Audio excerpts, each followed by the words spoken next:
Construit sur ordre direct de Louis XIV au XVIIe siècle, la Villeneuve de Longwy, construite ex nihilo, c'est-à-dire à partir de rien, comporte une fortification en étoile flanquée de 6 bastions et 6 demi-lunes.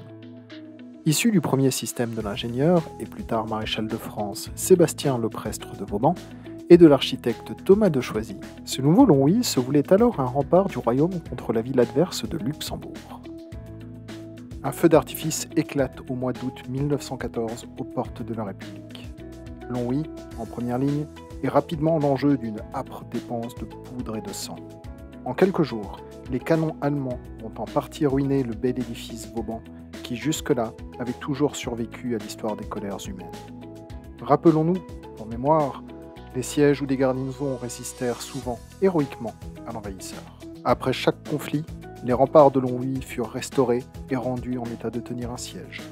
Pourtant, au sortir de la Première Guerre mondiale, Longwy perdit son statut de ville de garnison et de fait, loin de leur rendre hommage, vouait les vestiges de son dispositif de défense à un sombre oubli. Non seulement les blessures ne furent pas pansées, mais de nouvelles mutilations allaient poindre des choix politiques hasardeux et qualifiés alors de modernes. Parallèlement à cette déchéance, on amputa l'ensemble de l'édifice de ses plus beaux feux. Ainsi, une voirie routière fut percée à travers le rempart actuellement entre le monument aux morts et l'emplacement de la porte des Carmes après 1923.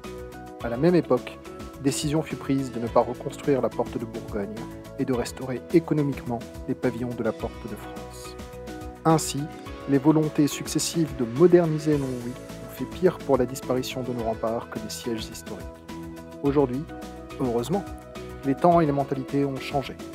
Depuis 1997, une politique de nettoyage des espaces verts fut entreprise, abandonnée, puis reprise en 2001 avec énergie et détermination.